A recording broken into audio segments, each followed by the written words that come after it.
రాష్ట్ర వ్యాప్తంగా తెలుగుదేశం పార్టీ ఆధ్వర్యంలో 3 రోజుల పాటు దళిత చైతన్య కార్యక్రమాలు నిర్వహిస్తూ ఉన్నాం.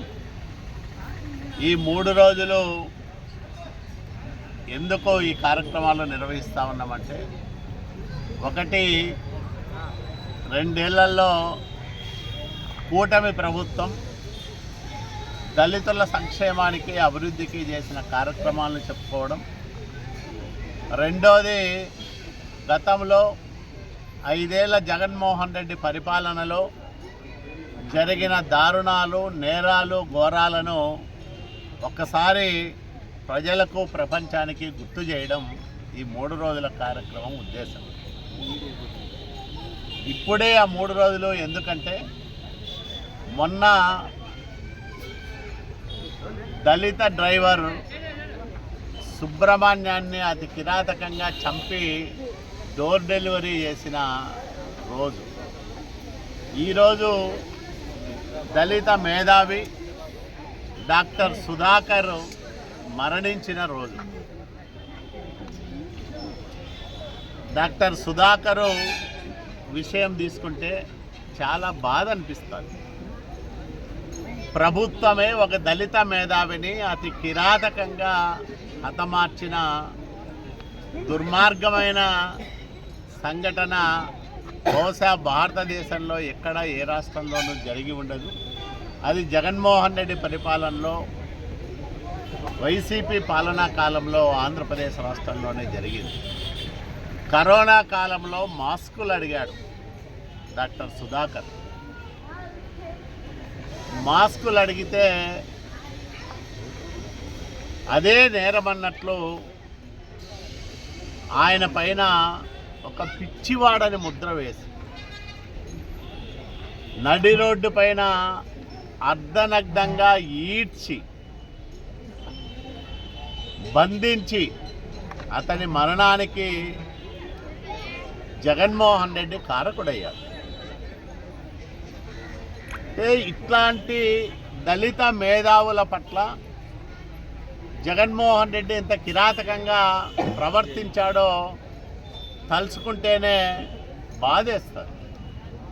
మామూలు ఎంబీబీఎస్ డాక్టరో లేకపోతే స్పెషాలిటీ, సూపర్ స్పెషాలిటీ చేసిన డాక్టరో ఒక ఎత్తు అయితే, అతను అనస్థీషిస్ట్, మత్తు డాక్టర్గా పనిచేయాలంటే చాలా ప్రతిభ ఉండాలి. అట్లాంటి ప్రతిభావంతుడైన డాక్టర్ సుధాకర్ను పిచ్చివాడని ముద్ర వేసి సైకో జగన్ అతి కిరాతకంగా అతన్ని పొట్టన పెట్టుకున్నాడు. ఈరోజు డాక్టర్ సుధాకర్ మరణించిన రోజు కాబట్టే ఈరోజు ఈ కార్యక్రమాన్ని మేము నిర్వహిస్తా ఉన్నాం. జగన్మోహన్ రెడ్డి 5 సంవత్సరాల పరిపాలనలో 200 మంది దళితులు ఈ రాష్ట్రంలో అత్యంత కిరాతకంగా హతమార్చబడ్డారు. దాడులు 14-19తో పోలిస్తే 19-24 మధ్య 10 రెట్లు పెరిగాయి దళితుల పైన దాడులు. దళిత మహిళలకు రక్షణ లేకుండా పోయింది. దళిత మహిళలకు భద్రత లేని రాష్ట్రంగా భారతదేశంలో జగన్మోహన్ రెడ్డి హయాంలో ఆంధ్రప్రదేశ్ నెంబర్ 1 స్థానంలో నిలబడింది. ఈరోజు చూస్తూ ఉన్నాం, డ్రైవర్ సుబ్రహ్మణ్యాన్ని చంపిన ఎమ్మెల్సీ అనంతబాబు సాక్ష్యాలను తారుమారు చేయడానికి ప్రయత్నం చేసిన అభియోగాలపైన మళ్ళా విచారణ ఎదుర్కొంటూ ఉన్నాడు. అంటే విచ్చలవిడితనం, ఏమి చేస్తారులే అనే ఒక విచ్చలవిడితనంతో వీళ్ళు చేసిన అరాచకాలు, అన్యాయాలు ఇవన్నీ ఇన్ని కావు. కాబట్టి ఈరోజు ఆ అన్యాయాలను, దురాగతాలను, దుర్మార్గాలను ప్రజలకు గుర్తు చేయడం, అట్లాగే ఈరోజు ఇప్పుడే మనం మైలారి అని కొల్లారి అని ఒక దళిత యువకుడు హత్యకు గురైతే మా ప్రభుత్వం హయాంలో మేము 8,50,000 రూపాయలు ఆర్థిక సహాయం చేశాం. ఇప్పుడే ఇంటి స్థలం పట్టా ఇచ్చొచ్చాం. వాళ్లకు సోలార్ ప్యానెలు ఉచితంగా ఇచ్చాం. అదే కాకుండా ఆ ఇంట్లో ఒకరికి ఉద్యోగ భద్రత కల్పించాలని ప్రయత్నం చేస్తాం. ఇట్లా చంద్రబాబు నాయుడు గారి పరిపాలనలో ఒక దుస్సంఘటన జరిగి ఒక దళిత కుటుంబం వీధి పాలైతే బాధ్యతగా మేము ఇన్ని రకాల సహాయాలు చేస్తూ ఉంటాం.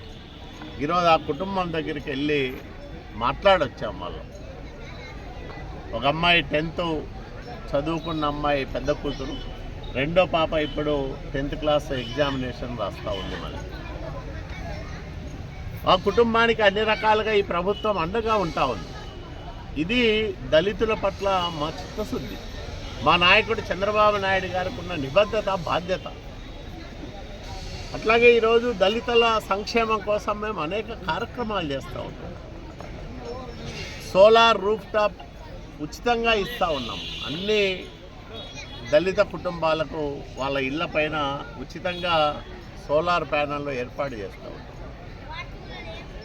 దళిత వాడల్లో సౌకర్యాలు మెరుగుపరుస్తూ ఉన్నాం. అనేక రకాల సంక్షేమ కార్యక్రమాలు అమలు చేస్తూ ఉన్నాం. కాబట్టి దళితుల మేలుగోరే ప్రభుత్వం కూటమి ప్రభుత్వం, చంద్రబాబు నాయుడు గారి ప్రభుత్వం.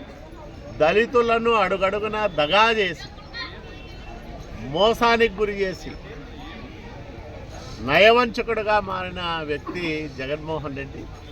ఈ తేడా ప్రజలు గమనించి వైసీపీ వాళ్ళు ఈరోజు చేస్తున్న రాజకీయ కుట్రలకు ఎవరు బలి కావద్దని, ఎవరు వాళ్ళ రాజకీయ కుట్రల్లో పావులుగా మారొద్దని దళిత జాతికంతా నేను చేతులెత్తి నమస్కరిస్తూ విజ్ఞప్తి చేస్తూ ఉన్నాను.